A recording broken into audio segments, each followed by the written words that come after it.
नमस्कार, रुचकर मेजवानी विथ स्मिता मध्ये तुमचं स्वागत आहे। आज मी तुम्हाला दाखवणार एक वेगळी रेसिपी, भरलेले बटाटे आणि त्याची एक ग्रेव्ही। इथे मी 1 किलो बटाटे घेतलेले आहेत। आता ते मी मधून असे स्कूप करून घेणार आहे। हे मी उकडून घेतलेले आहेत, थोडंसं मीठ घालून हलक्या हाताने मी हे स्कूप करते। हे असं आर पार स्कूप केलं पाहिजे, आपलं स्टफिंग फुल त्याच्यात भरलं पाहिजे। उरलेल्या बटाट्यांचं आपण असंच स्कूप करून घेऊया आणि हे बटाटे आता आपण तळून घेऊया। इथे मी तेल ऑलरेडी तापवत ठेवलेलं आहे, तर आपण हे बटाटे छान कुरकुरीत तळून घेऊया। स्कूप केल्यानंतरचा जो उरलेला बटाटा आहे, त्या बटाट्याचा तुम्ही आलू पराठा करू शकता, चीज आणि वाटाणे घालून तुम्ही मुलांसाठी टिक्की करू शकता, तर ते वेस्ट नाही जात। आता आपण हे बटाटे छान गोल्डन तळलेले आहेत, ते काढून घेऊया।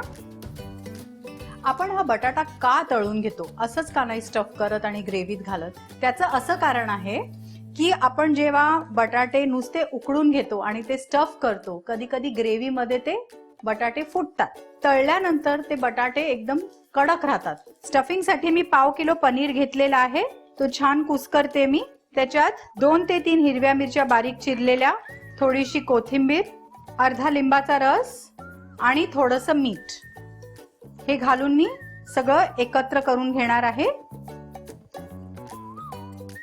थोडंसं पनीरचं मिक्सचर आपण हातात घेऊन ते आपण छान दोन्ही बाजूनी स्टफ करून घेऊया। छान पूर्ण आतपर्यंत आपल्याला भरायचं आहे।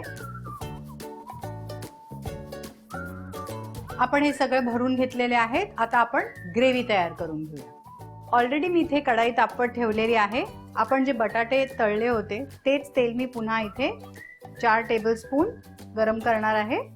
आता ह्याच्यात मी 1 चमचा जिरं जरा तडतडून घेणार।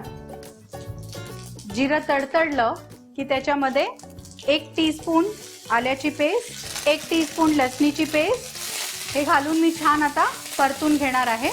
त्याच्यातच मी 1 चमचा लाल तिखट, हळद, धण्या जिऱ्याची पूड 1 चमचा हे घालून मी परतून घेणार आहे। गॅस बारीक ठेवा, फोडणी जळेल नाहीतर।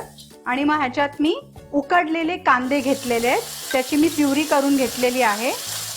बेसिकली मी 5-6 कांदे घेतले होते मोठे, कुकरला लावले, शिजवले, पाणी काढलं आणि त्याची प्युरी करून घेतली, म्हणजे ती वाटून घेतली। आता ह्याच्यात मी अर्धा वाटी काजूची पेस्ट घालणार आहे।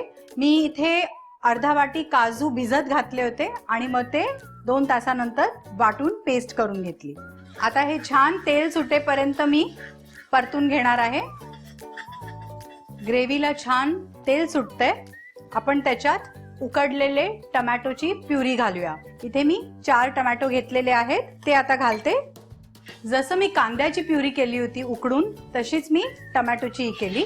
तुम्हाला जर ही रेसिपी अजून सोपी करायची असेल तर तुम्ही कांदा आणि टोमॅटो एकत्र करून कुकरला शिटी लावून पाणी काढून वाटू शकता। ते पाणी फेकू नका, ती ग्रेव्हीला आपल्याला उपयोगी पडेल। 1 टीस्पून गरम मसाला व्यवस्थित मिक्स करून घेऊया। ग्रेव्ही आपली छान शिजलेली आहे। जसं मी सांगितलं होतं, टोमॅटो आणि कांद्याचं पाणी मी असं ठेवलेलं आहे, ते मी आता थोडंसं घालून घेणार, साधारण 1 वाटी। आणि मग आता मी ह्या ग्रेव्ही मध्ये मीठ घालून ते ग्रेव्हीला एक छान उकळी देणार आहे। आता ह्याला झाकण लावून मी 2 मिनिटं शिजायला ठेवणार आहे।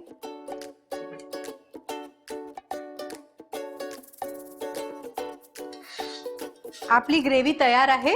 त्याच्यात आपण आता बटाटे घालून घेऊया।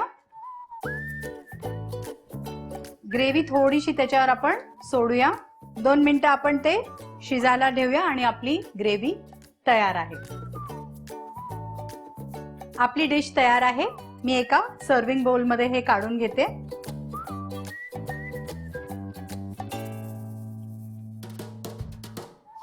उरलेली ग्रेव्ही आपण त्याच्यावर घालूया। ह्या डिशला मी आता फ्रेश क्रीम आणि बारीक कापलेल्या कोथिंबिरीने गार्निश करणार आहे। ही डिश आपली तयार आहे। तुम्ही पराठा आणि रायत्या बरोबर छान खाऊ शकता।